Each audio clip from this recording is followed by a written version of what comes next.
Are you looking for better shooting experience? How about a facility where you can shoot all of your firearms in the same day, where you can move and shoot steel, draw from the holster, and practice your rifle work up to 600 yards? Shoot a very challenging sporting clays course or a round of trap or skeet. You can do all that and much more at the Aurora Sportsman's Club.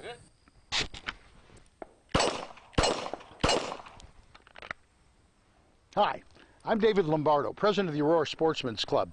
If you love the outdoors, you'll want to know all about Northern Illinois' largest outdoor shooting facility, the Aurora Sportsman's Club. If you're a novice looking for a basic course, an experienced shooter looking for an advanced course, or perhaps you want to participate in your favorite shooting event, or just spend an enjoyable day with a family, the Aurora Sportsman's Club is the only shooting facility in the region that offers all that and more. Interested? Then you won't want to miss the next orientation and tour of the Aurora Sportsman's Club. Call, email, or visit our website today to find out how you can become part of a better shooting experience at the Aurora Sportsman's Club in Waterman, Illinois.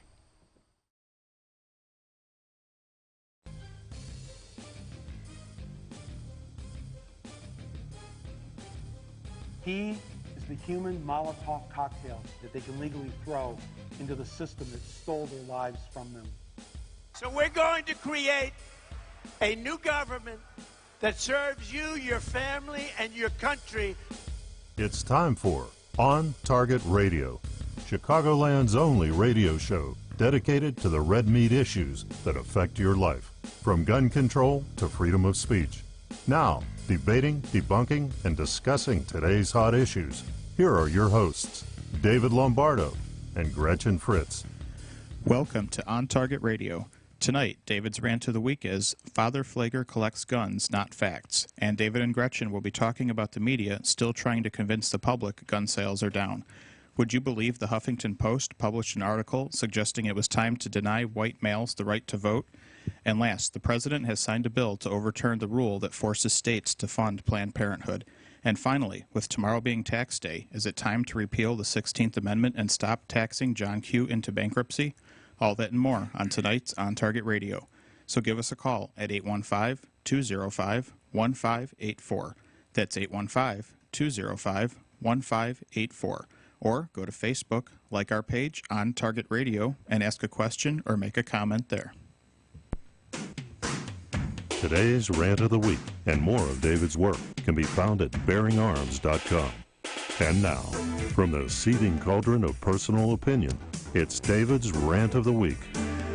Great gun turn-in today. 248 handguns, 86 rifles, shotguns, and 59 BBs and replicas, a total of 393. Father Michael Pfleger touted on his Facebook page earlier this month, then went on to say, "For those that say this don't help, tell that to the grandfather who turned in his grandson's gun, or to the several young brothers who said they want to make a turn in their life and then talk to our employment folks to try and get a job. Good day." Unquote. The truth is, Pfleger is great at drawing attention to him, but when he steps up to the plate of reality and swings, he invariably strikes out. Ironically, that bogus gun grab took place on April Fool's Day.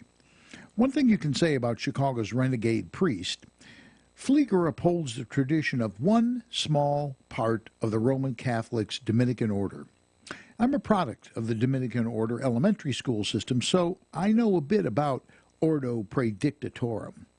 The order of preachers was founded to preach the gospel and to oppose heresy. In my opinion, the order of preachers has two faces. It is first and foremost a teaching activity which catapulted its clerics to the forefront of intellectualism during the Middle Ages. Any good Catholic boy who went to a Dominican elementary school will tell you with great glee how the nuns were fond of corporal punishment. But the truth is, we got little more than a finger thump behind the ear and a stern finger-wagging exhortation about how we were on track to go to hell if we didn't clean up our act. That's one face of the order of preachers. The other face, the one that Pfleger represents, is that of the first Grand Inquisitor of Spain, Tomás de Torquemada. You think I'm exaggerating. In 2007, it was Pfleger who stood in front of Chuck's gun shop in Riverdale, Illinois, and told a group of anti-gun protesters, and I quote, "He's the owner of Chuck's John Riggio, Riggio. We're going to find you and snuff you out. You know you're going to hide like a rat. You're going to hide, but like a rat, we're going to catch you and pull you out, unquote. So you have a Catholic priest standing in front of a gun store, fomenting a crowd of anti-Second Amendment acolytes with talk of kidnapping and publicly executing a law-abiding business owner. Definitely shades of Tomás de Torquemada's Spanish Inquisition face of Catholicism. His strident anti-gun rhetoric and political activism has garnered rebukes from the Archdiocese of Chicago, including a suspension, but to no avail. Flieger continues to constantly foment against the Second Amendment, but never against those who use guns to kill their neighbors. They are his parishioners at St. Sabina. Without them, he wouldn't have a bully pulpit. So the marketing plan is anything Second Amendment is evil, and those socially deviant miscreants that create the mayhem in Chicago's Auburn-Gresham neighborhood are poor, misunderstood children. And now, interspersed in his never-ending litany of anti-Second Amendment rhetoric is a gun turn-in event. 248 handguns, 86 rifles and shotguns, and 59 BB guns and assorted gun replicas. All fodder for the press, and not one whit of impact on violent crime. David Kadria of Oath Keepers points out that while the Guns for Gift Card scheme was going on, gun violence racked up another 6 people dead and 17 wounded. According to the National Institute of Justice's Summary of Select Firearm Violence Prevention Strategies, gun buybacks are ineffective as generally implemented. The buybacks are too small to have an impact, and the guns turned in are at low risk of ever being used in a crime, and replacement guns are easily acquired. Once again, Father Flieger stepped up to the plate and struck out. And that, Gretchen, is my rant for the week. Well, I'm not telling anyone anything they don't know if I say that he's all flesh and no substance. Or as they say in Texas, he's all hat and no cattle. Yes. Yeah, he's quite a piece of work. The Archdiocese of Chicago, well, first of all, and a lot of people don't know, even if you are Catholic, sometimes you don't know it, priests are almost never at a parish more than, I forget what the number is, 5 years or 6, something. 7 years, yeah, something like that. Yeah, there's some and number. he's been there forever. Yeah. And they've tried to move him. That didn't work. They tried to take it away from him and not have him the head, and that didn't work. I mean, Right. he just stays. Yeah. Period. It's like he's... Well, and the people, my understanding is the people in the parish just They love him. throw a Oh, hissy yeah. fit. Sure. You know, they lose their crap if they threaten to take him away. He's their, I don't know what he is. Pied Piper. Well, that's actually a good description because they just follow him around. That's why I'm sitting here. Well, there you go. And then there's that. You didn't invite me here for nothing. At least that was always my assumption. Well, I invited you because you sometimes bring stuff to eat. That's a good Oh, thing. that's the only reason? Yeah, well, you know. I can't believe you're already thinking about food. That is. We practically went into a food coma. But, you know, that was a couple hours ago. You can rise to the occasion. You're like the python with the pig and the Exactly. You got to replace it. You know, just because it's in there somewhere doesn't mean you're not hungry. python's like, what? Exactly. Give us a call, 815-205-1584, 815-205-1584. The media continues to, try and convince the public that, no one's interested in guns anymore. Gun sales are down. And they're not. National Shooting Sports Foundation, they come out with periodic forecasts and white papers and things.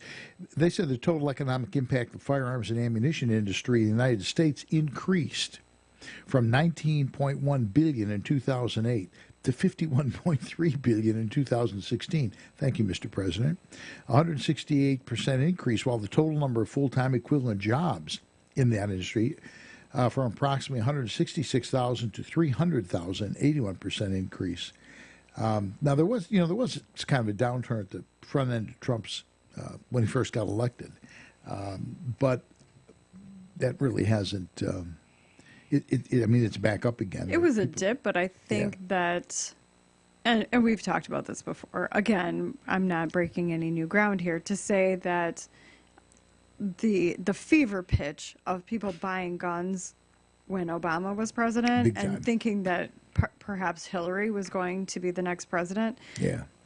People were scared. And, you know, people who didn't have guns were like, I better get some. And people who had guns were thinking, I better get some more. Better get some more.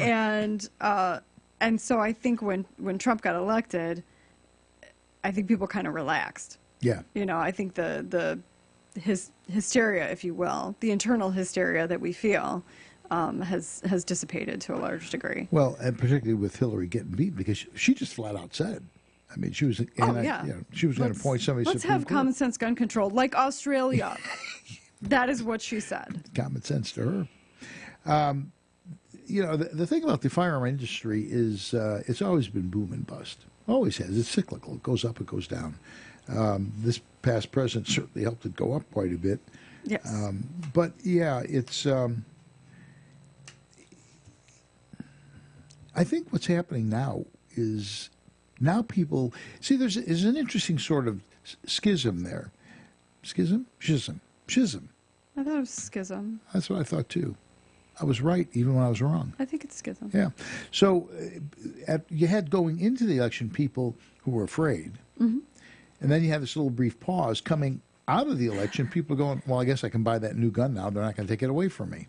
Well, and also, I mean, I think it's a very tiny sliver, but I think there's some lefties who are like, maybe we should get some guns. There definitely are. There definitely are. We've seen a few stories. Now, I still say is a tiny sliver. It is. But they're out there. But to a certain segment of that society, suddenly the Second Amendment doesn't look as antiquated as they thought. They're like, All right. We're going to take a break. When we come back, this is great. This is too good.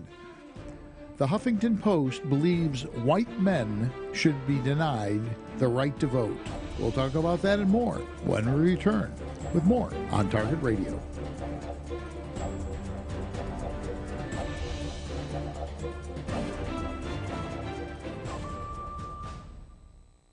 Safer USA, Chicago's most trusted name in firearm training, is offering beginners classes, tactical pistol and rifle, long-range rifle to 600 yards, and the most comprehensive Illinois concealed carry program available. The On Target Radio co-hosts David Lombardo and Gretchen Fritz will prepare you to carry a firearm for personal protection, including firearm, holster, and ammunition selection. A comprehensive law review designed to keep you out of trouble and even how to deal with home invasions. Firearm, ammunition, holster, class notebook, and lunch are provided. Safer USA and the Aurora Sportsman's Club invites you to participate in this one-of-a-kind Illinois concealed carry program that also qualifies you for Florida, Utah, and Arizona non-resident permits. Find out what over 6,000 students already know at saferusa.com. Or call 815-741-3474. That's 815-741-3474. Safer USA. Choosing to own a firearm is your business. Teaching you to own it responsibly is ours. Do you dread writing? Is it challenging to find just the right words to get your point across? Do you put off developing marketing materials because you just don't know where to start? You get one chance to make a first impression, and my editor, Creative Business Services, can help make it a strong, positive one. Hi, this is Gretchen Fritz, co-host of On Target Radio, and I'd like to tell you about My Editor, a business I started to help you overcome those concerns. What you're experiencing is very common. My Editor has helped business owners, candidates for political office, and even authors and public speakers. At My Editor Creative Business Services, we can simply edit your existing work or help you develop an entire writing plan of action from initial project design through final copy. We are easy to work with and will help you get your point across in the most effective manner. If words escape you, send me an email at myeditor@mail.com. Use My Editor Creative Business Services and go to print with confidence. That's myeditor@mail.com or find us on Facebook.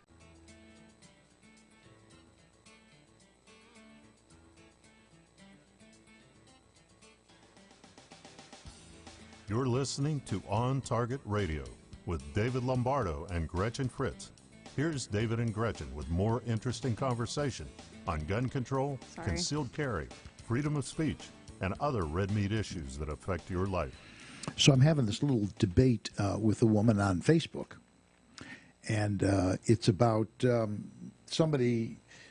Well, you're a cop, so when you see somebody driving a car, rap music playing, they're in the big lean back sort of thing, right? They're doing the exactly LA lean. Exactly, Yeah. right? Uh-huh. Exactly. Yeah, I know what you're talking about. Of course, I just went out of frame to do that, but whatever. Yeah. So I just realized that afterwards. Well, it's it's a little hard for them to see when you're not in frame. Right. But then it's a little hard to do that and stay in frame. Right, exactly. You got to pick one. Anyway, the discussion that has evolved is she'd worked at inner city schools. Okay. And said, you can't judge people on the way they look and what they do. I'm sorry. Was that out loud? See, two cops. Here you go. There's two cops here that we're rolling on the floor. Sorry, we're a little callous. It said, let me see here. I'll just. The weed was involved in the initial thing. Okay. So somebody's smoking weed, and I was just looking for the exact quote here. Sure. Dreads, weed, sitting back and all that kind of stuff.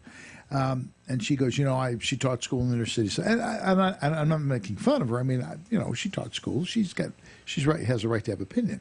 But from our perspective, from law enforcement's perspective, gangbangers advertise. Yeah. Okay? So they want you to know they're a gangbanger because they think they're cool and they're tough and all of that. Mm-hmm. And if you see a car, and state police call them what?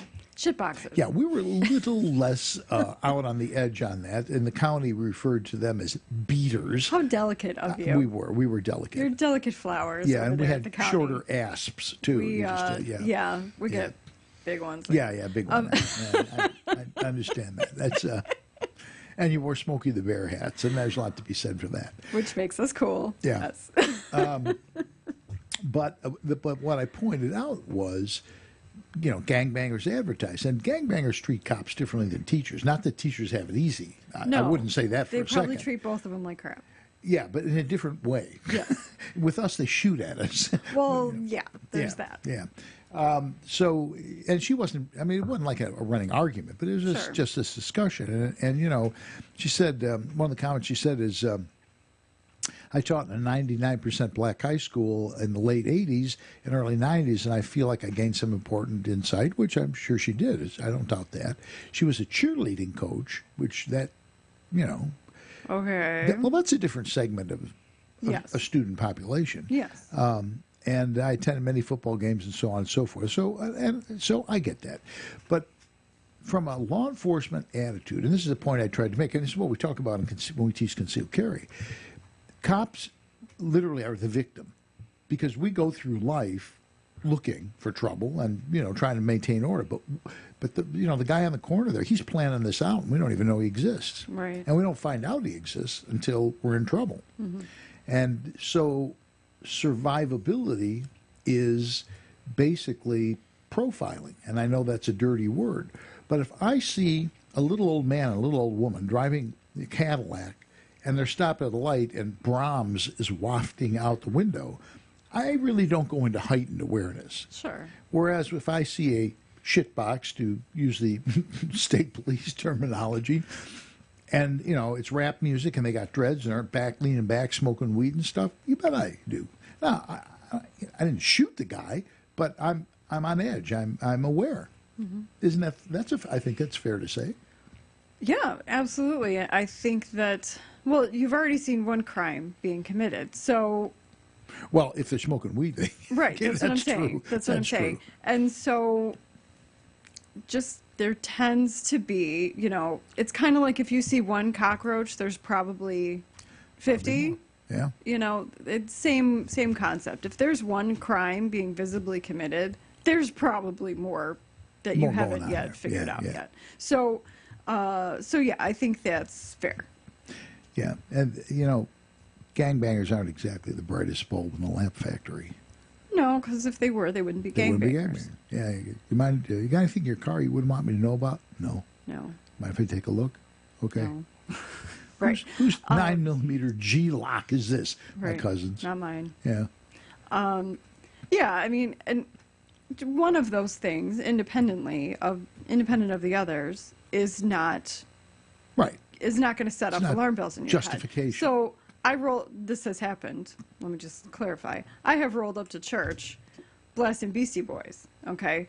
But again, I'm not smoking weed. I've always wondered about you, though. Yeah, I'm not leaning back in my seat. I'm not, I'm not doing a lot of the other things that are going to cause you to think, yeah, we're going to have a situation. Yeah. I know we're not going to have a situation. But, yeah, it's, I teach my portion of the concealed carry part, the tactical and all that stuff. I teach what they call Left to Bang. It's a book, Marine Corps book.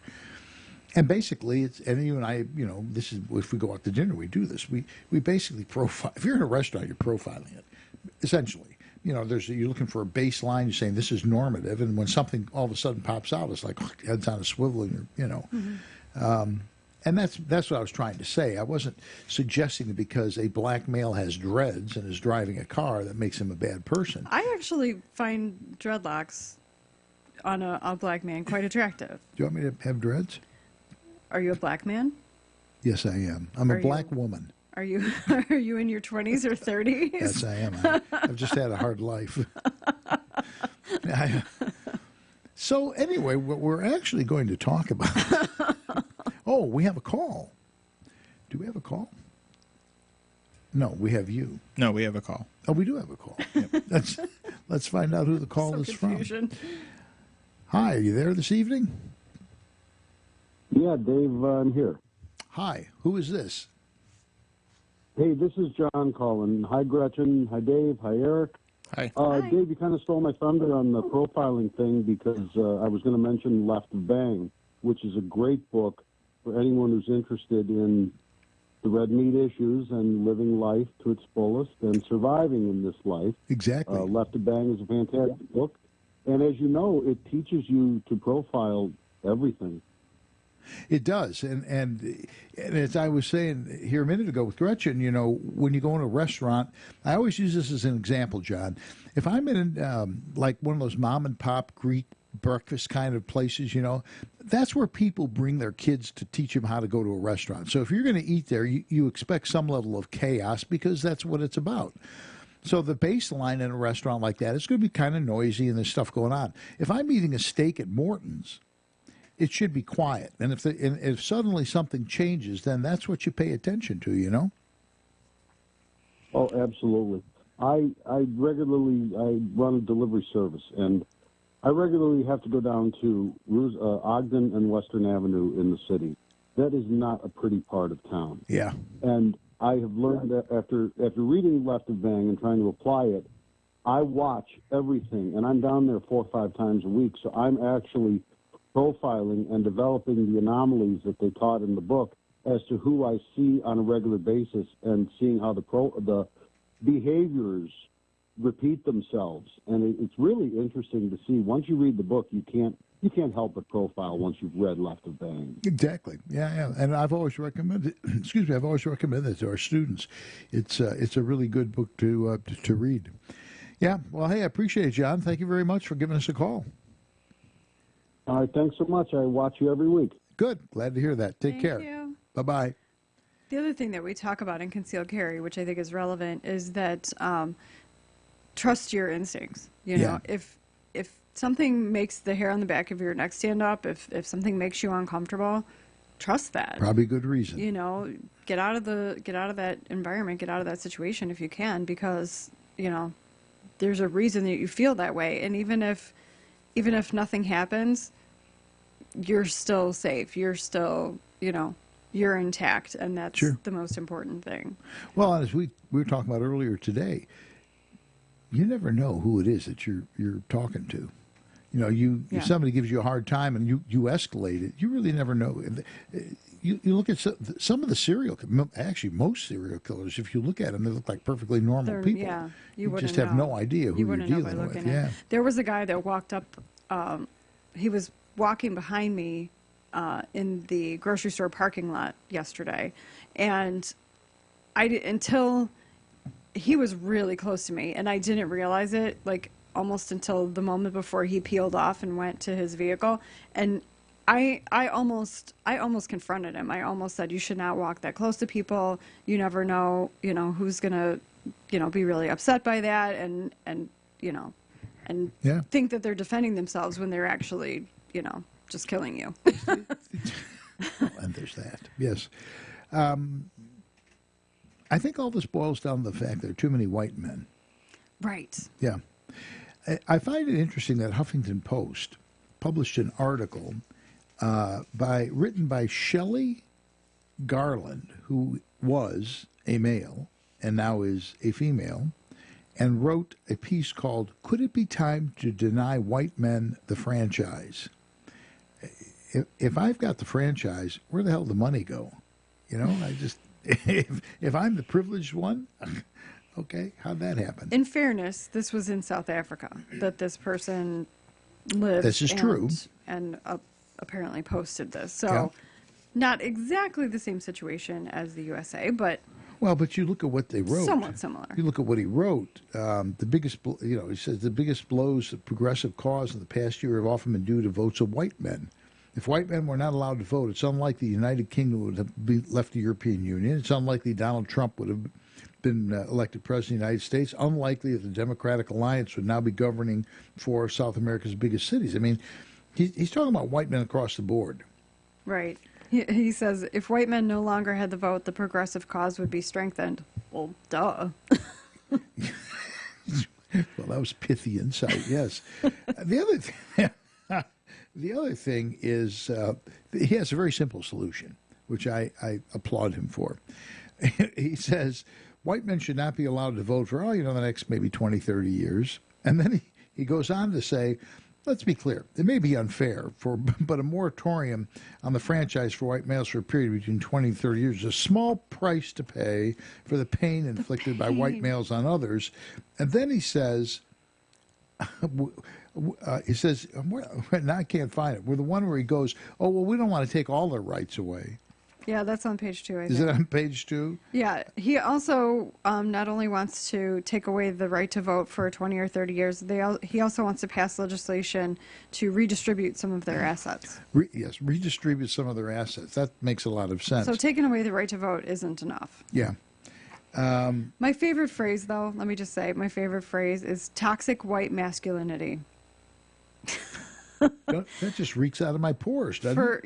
For years I've been trying to get away from toxic white masculinity. This is time to go away for sure. When we come back, we're going to talk a little bit about, finally, Obama has signed a bill that says states no longer have to fund Planned Parenthood. All that and more when we return with On Target Radio.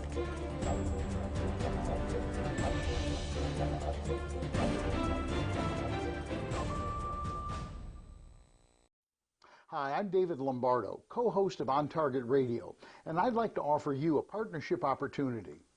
For over 4 years, On Target Radio covered the red meat issues that affect your life, from gun control to freedom of speech, on AM 560 The Answer. But a 1-minute commercial was $200, making it tough to find enough sponsors.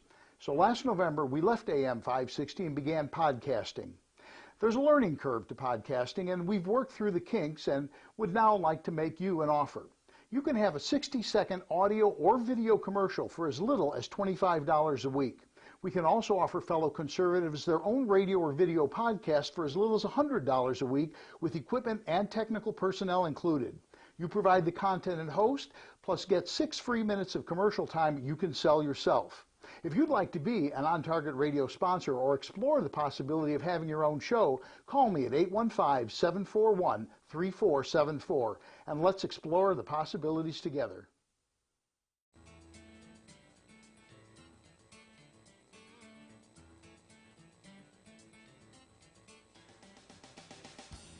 You're listening to On Target Radio with David Lombardo and Gretchen Fritz. Here's David and Gretchen with more interesting conversation on gun control, concealed carry, freedom of speech, and other red meat issues that affect your life. So you owe me. What? We never agreed on a bet. Oh, listen to this. But we didn't. Did we? Did we? There was no official. There was no wager. There was no. I'm going to take the chair back. I just said I wanted to see you do it. So, those of you who are actually watching the show have no idea what we're talking about. This all happened during commercials. And the chair is out of frame. It is. She didn't like the chair that she had, and there's a chair upstairs that it's her. I have an office chair upstairs. And we have, how much time do we have? 1 minute and 3 seconds. So we have 1 minute and 3 seconds. I said, she said I would get the chair, but I couldn't get back in time. And I go, I could do that. And everybody goes, yeah. I said I couldn't do it in 1 minute and 3 seconds. Yeah. So you're a better man than I am. Something I've known for quite a while. And I said I could do that, and they belittled me. No, we didn't. We just said we want to see that. I'll admit it. I wanted to see it. And, so I'm we surprised. just saw it. There was belittling. We were very Eric. Were we not impressed? We were impressed. Super impressed. I did it in less than a minute. We are to this moment super impressed. But beyond us saying that we wanted to see it, there was no wager. After that, down the old crapier, right? Yeah, great. So we'll just talk about the subject that I didn't. Oh, so while you were running around. While I was running around, yes. I was saying, sort of a shout out. I just saw a pop up that Pub West is watching on Facebook Live. Really? Which I assume is Trent. And your friend Pam from the Sheriff's Department is watching. Well, that's interesting. Yeah. It might not be Trent. It could be some guy heavily imbibing at the bar who's just like... Okay, whatever. Hi, Pub West. Hi, Pub West.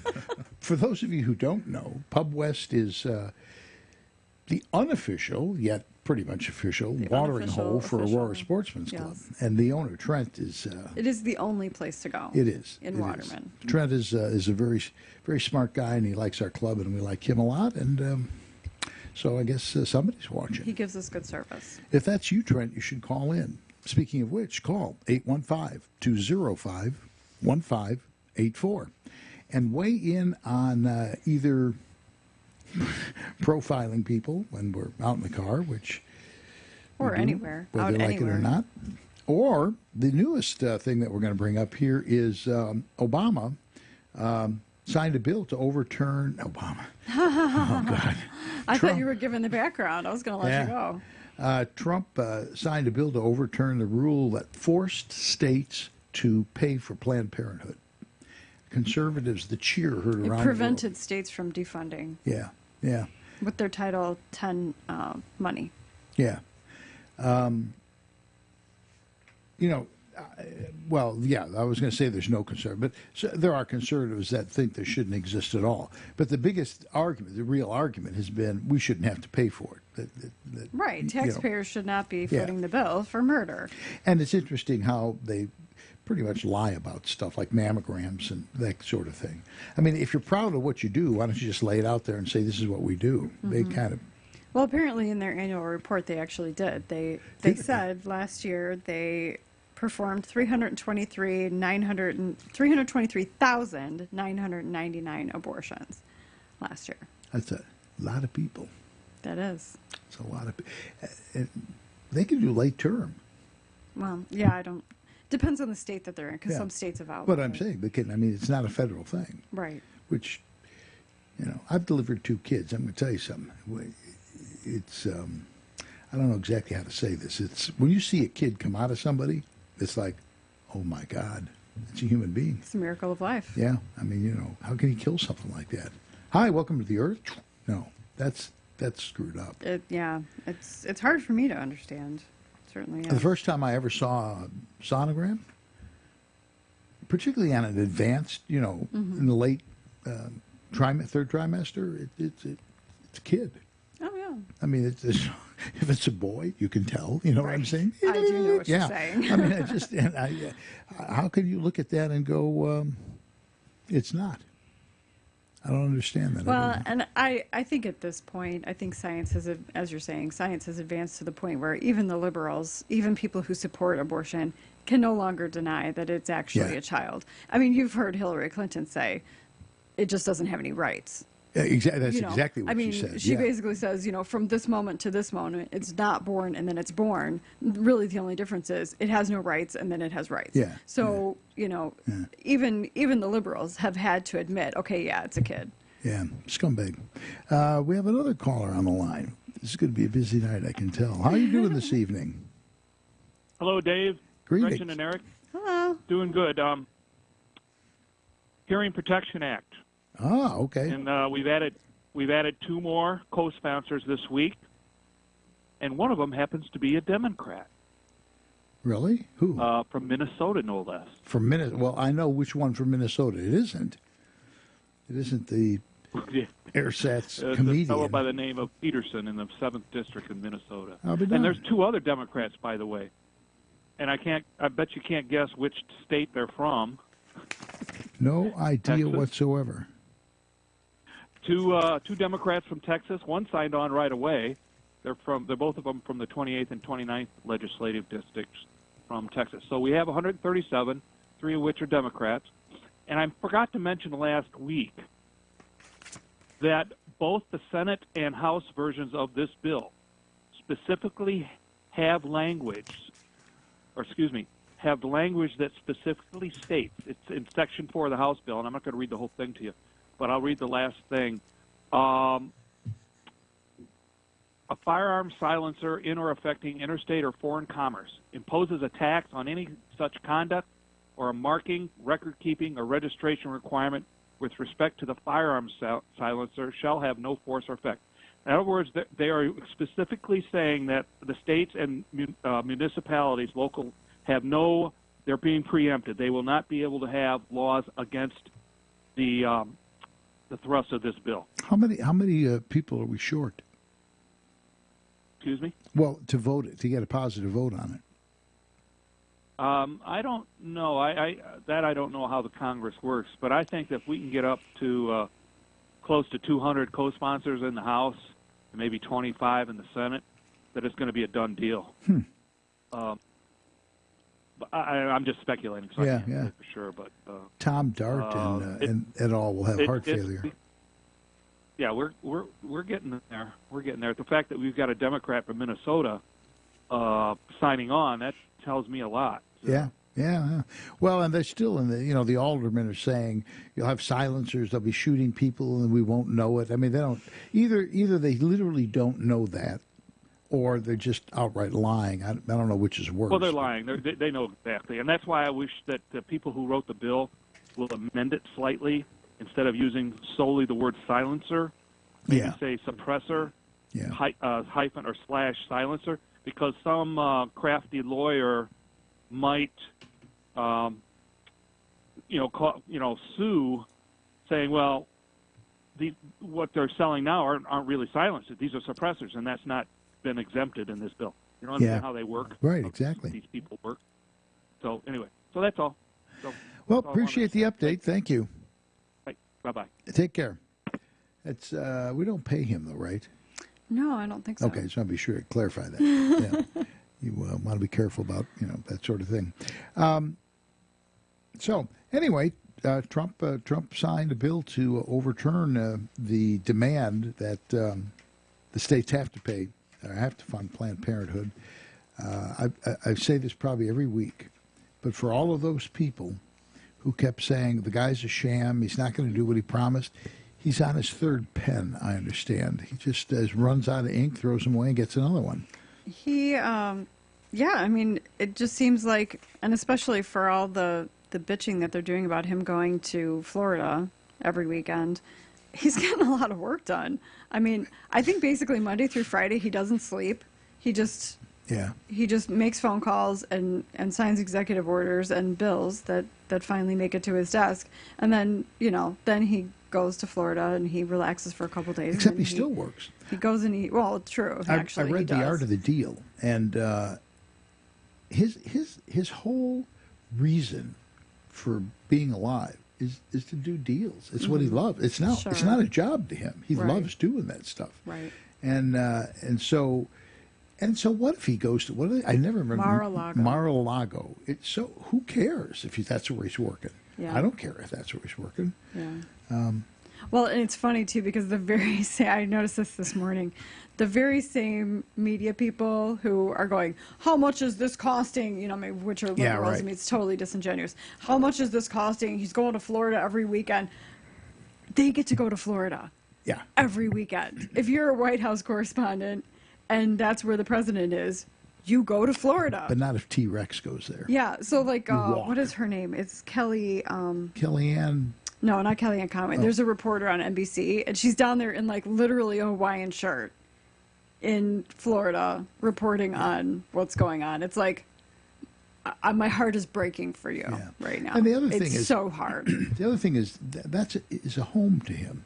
Yeah. He's not going and He has renting a house, a $5,000 a night presidential suite in Hawaii. Right. He's going home. He goes home for the weekend. Mm-hmm. I don't have a problem with that. It could be one of those things, too, where he gets, more work done at home. I know when I'm not at work, I get tons of stuff done if I work from home. Well, so that's true. Yeah, it's a whole different atmosphere. I don't get anything done anywhere. But that's a different story. That's a different show. There's this guy. I don't know that I can remember his name, who predicted Trump would be the winner. There were a couple of people. Early on. And he had all these indices. Was it the computer guy? He's got a computer model that predicts. Yeah, I think that was it. He's like a professor or something. Yeah, I know what you're talking about. Yeah. So now he predicts that Trump will be impeached by Republicans in 2018. I don't honestly see that. I didn't think that was part of his model. I thought his model was just who wins the election. Well, I don't know that. Maybe if you play the model in reverse, who comes out? I don't know. There's satanic lyrics if you play it in reverse. Maybe and if you play it backwards, you hear Paul is dead. Yeah. Yeah. Well, I suppose if he's some sort of computer genius and he writes, he's able to write programs, maybe that's it. Maybe he wrote another program to. That's possible. Do that. I don't see this happening. Nah. More and more people are rising to him. Well, okay, let me back that up. What liberals don't seem to understand is that in order to get impeached, you actually have to do something illegal. Yeah. Well, see, you have to actually break the law. The reason they don't understand it is because they always do stuff that's impeachable and they never get impeached. Well, there's that, and they're still not understanding. Why did Bill Clinton get impeached? We don't understand. They still it's been 30 years, and they're I still don't get it. All right, we're going to come back. Is there anything I need to do in a minute and whatever? Run up, get another chair? No, I think we're good. Okay, we're good. When we come back, we're going to talk a little bit about, are you getting tired of paying taxes? Maybe it's that time. All that and more when we return with more On Target Radio.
Safer USA, Chicago's most trusted name in firearm training, is offering beginners classes, tactical pistol and rifle, long-range rifle to 600 yards, and the most comprehensive Illinois concealed carry program available. The On Target Radio co-hosts David Lombardo and Gretchen Fritz will prepare you to carry a firearm for personal protection, including firearm, holster, and ammunition selection. A comprehensive law review designed to keep you out of trouble and even how to deal with home invasions. Firearm, ammunition, holster, class notebook, and lunch are provided.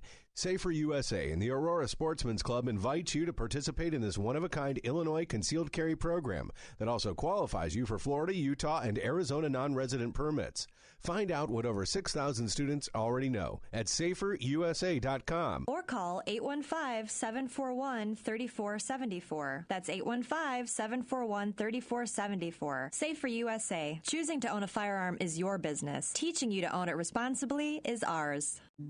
In need of a ride to O'Hare or Midway Airport? Well, look no further. The Yellow Checker Cab Company is the cab company for you. With the Yellow Checker Cab Company, you will always be greeted by a friendly face and arrive safely and on time for your flight. Start your trip off right by taking advantage of one of their limos, shuttle vans, cabs, or courtesy cars. And airport trips are not all they specialize in. This 24-hour cab service will pick you up anytime, any day, for any occasion. From bachelorette parties to school dances to just a night out with friends. Yellow Checker Cab Company has the best rates in town. So sit back, relax, and leave the driving to the professionals. Once you experience their fast and affordable cab service, you'll be a customer for life. When it comes to cab companies, be sure to choose Yellow Checker Cab because you have the right to expect certain things from your cab company. For further information or to book your trip today, call 815-744-2900. That's 815-744-2900.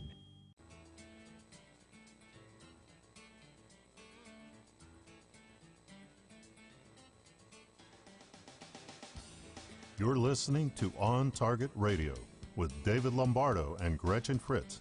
Here's David and Gretchen with more interesting conversation on gun control, concealed carry, freedom of speech, and other red meat issues that affect your life.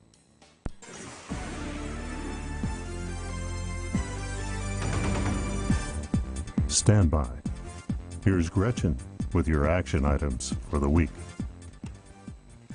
Come out to Night Sphere 2 on Thursday, April 20th to support the Veterans Network Committee Honor Flight program.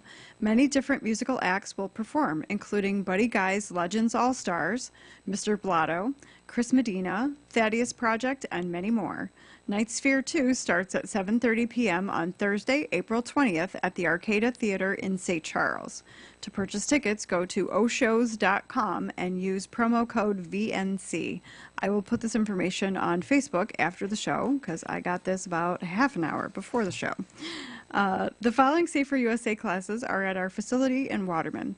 Saturday, April 29th, Tactical Pistol 1 and 2, taught by David. Saturday and Sunday, May 6th and 7th, Illinois Concealed Carry 1. This 16-hour class will be taught by David and Gretchen and meets the training requirements for Illinois Concealed Carry as well as Florida, Arizona, and Utah. Saturday, May 6th, Long Range Rifle, taught by Ed Janka. To sign up for classes, go to saferusa.com and click on Register. So the question is, Freedom Outpost, Evelyn Bennett wrote a piece, yesterday actually. It's this generation's duty to repeal the 16th Amendment. And for those of you who are not constitutional scholars, which I'm not, 16th Amendment is income tax. It was passed as a law in 1913, and it gave Congress the ability to assess income tax. Yeah, income tax. You gotta ask yourself, what the hell were they thinking? Yeah, you do. Although we were approaching World War I. Right. Although I will say that this article points out that at the time, it was a graduated tax. It was a progressive tax from 1% to maximum 7%. So I can certainly see how they would go, 2%, 3%. That's not so bad. This is like my take on science. The problem I have with science is every time I tell you, don't eat that, it's bad for you, don't do this, it's bad for you, don't do that. 10 years later, they go, well, actually, we now know. And that's the same thing with tech. Right. And they always say this, once a law is passed, I don't care what the law says, we'll never do it, it's going to end, blah, blah, blah, it'll be this limit, that limit, once it's a camel's nose under the edge of the tent. Or Pandora's box, as they say. Exactly. Once it's open, it's open. Congress can always find ways of increasing it. I don't remember quite what the time period is. Tax revenues went from $4.2 trillion budget, and that's what it is. Right now, we're at $4.2 trillion budget and $19.5 trillion debt. Yes. You can't even wrap your brain. $165,000 of debt for every single taxpayer. I thought that was just mine. That's where I am now. In 1913, it was $11.7 billion in revenues and $11.7 billion spent. See, that seems high. I wonder if that's a typo. I wonder if it's supposed to be $11.7 million in 1913. I don't know. I'm just asking. Federal government, Gretchen. Okay. Forgive my naivete. Oh. When has the federal government ever not just literally exuded largesse from every pore of its collective I know it's been body? going on. I mean, that's 100 years. I know it's been going on for more than 100 years. I know. I don't know. What does it take to repeal? I would assume repealing an amendment would be the same as passing one, I would guess. I would think so. Which is what? You got to get 2/3, I think. Plus, you got the states, don't you? The states have to. Have to vote on it. I think it has to be ratified by a certain number of states. Yeah. Where's Ronkowski when we need him? Or Nick Ficarello. Nick, yeah. Well, he's probably out doing the drug guys, busting drug guys in Nick's Braidwood. out busting heads. Yeah. Did you read that thing? Did you read that thing? Some drug guy got quoted on the phone about Ficarello? No. So the feds were tapping some drug dealer who lives not in Braidwood, but down in that area. Sure. And they were wiretapping him, a court order wiretap, I hope. And somebody was saying he's a to him, drug dealer. Do we care? Well, that's true too. But one of his associates was saying to him on the phone, "Don't you love that?" Said one of my associates. That's what my associates told me. One of his associates said we should be selling in Braidwood. You read what he said? He goes, "I'm not going up there. That guy will arrest me." Talking about Ficarello, yeah. Well, we can only assume. Yeah, Ficarello's a good guy. I haven't seen him in a while. He's a great cop and he's a great guy. Yeah. But I think it would be. I certainly could get into repealing the 16th Amendment, I guess. But here, you got to stop and ask yourself this question.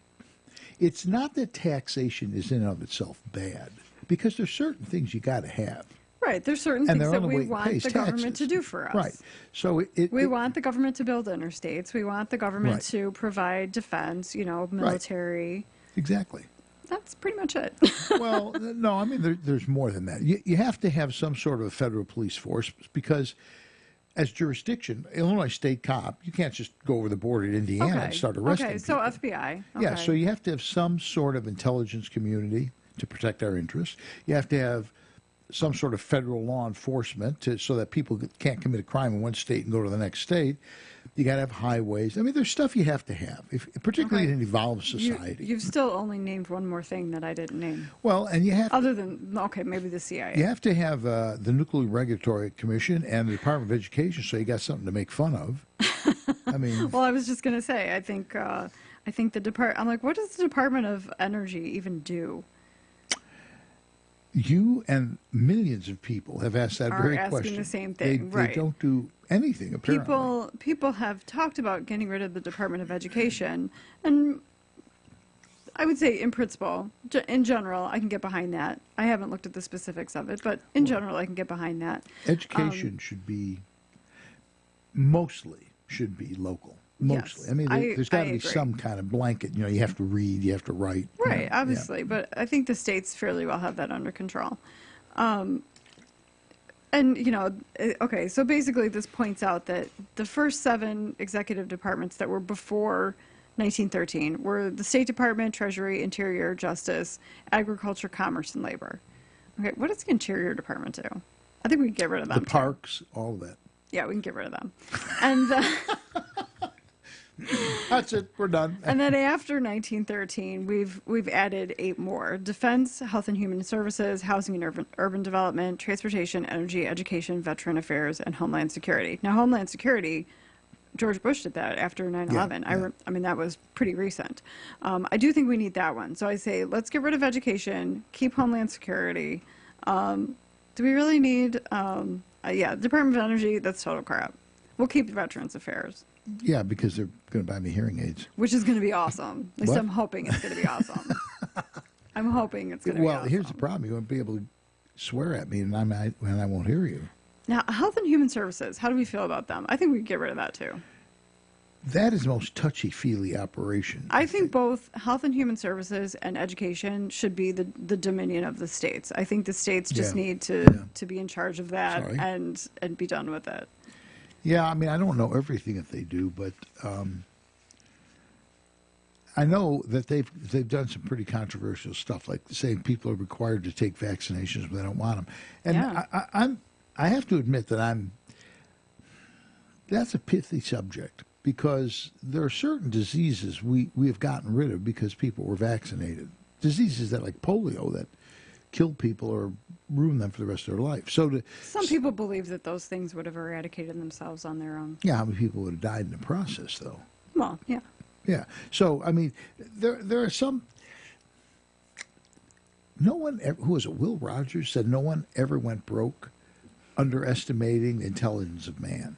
So if you don't have, let's say, speed limits, okay? Okay. You'll have people driving down side streets. You'll have people driving down side streets at 100 miles an hour. Oh, sure. It's going to happen. Well, I think that's part of the road system. That's part of... Well, but I'm just using as an example that there's certain things that have to be done. Now, you know, how much of it should be federal? I've always been a states' rights guy. Yeah. You know, I think the government that rules best rules least. But there are some things you got to have. You just have to. There's no way around it. Well, I think we should look into it. I think we should do a show on getting rid of, you know, some of this stuff. The problem with this stuff is, once they have it, they don't ever stay status quo. Right. Well, I need this. We need that. Want more. Sure. Want more of this. Want more of that. And it becomes a giant cancer. That's the real problem. The problem is that many of these agencies exist. The problem is they've not been held in check. And a good example is that this climate change crap. Oh my gosh! I mean, the that's EPA just totally out of control. Completely out of control. They're not even on this list. And what they don't tell you is Al Gore, the guy who really invented the internet. Invented the internet, yes. I'm joking. Okay, don't send me emails. Al Gore has gotten rich off of carbon credits. Yes. A lot of people don't realize that, but he's one of the principals of a company, one of the biggest companies that sells. They sell tax credits. They sell carbon credits. So, like the airlines, if you're flying a dirty jet, and there certainly are some, instead of penalizing them, they give money into this fund, and then it's okay to pollute. It goes away. Yeah, it's okay. Then it's fine. And they're going to plant a tree or a shrub or a bush in, some like Will County had Botswana or something. Will County had to do that at the public safety complex. We had some like protected wetlands or some BS down there. We had to buy some credits. There was a farmer. This just sticks in my mind. There was a farmer who put a pond in his backyard just to be pretty. It served no other purpose, and it was attractive. And immediately got named a wetland, and he couldn't do anything else with it. They locked him up. I mean physically, but they locked up his ability to control his own property. Yeah. I mean, that sort of stuff's crazy. That's way over the top. It's some local rube. Yeah. I don't know. Well, anyway, another thing that this article says that's very inflammatory is that right now, income tax ranges from 10% to 39.6%. But if you add in the payroll taxes, Social Security and Medicare, 15%. It goes up to minimum of 17.65 and maximum of 47.25%. So nearly just short of half your paycheck is going to the government. Sanders had talked about 80% taxation, something like that. Oh, I thought he said even more than that. I thought he said 95. Was it? Yeah. I'm sure, he's such a loose wingnut. I'm sure he mentioned different numbers on different days. Probably did. Well, it looks like we did another one and got the chair downstairs for you during the show. I've been wanting it for weeks. You didn't mention it. So we'd like to thank you for taking the time to listen tonight, and we'd appreciate if you tell your friends about On Target Radio. We'd also like to thank our engineer and announcer, Eric Allen, and our sponsors, Yellow Checker of Joliet, My Editor Creative Business Services, the Aurora Sportsman's Club, and Safer USA. And finally, we hope you'll listen next week when we'll be covering more red meat issues that affect your life.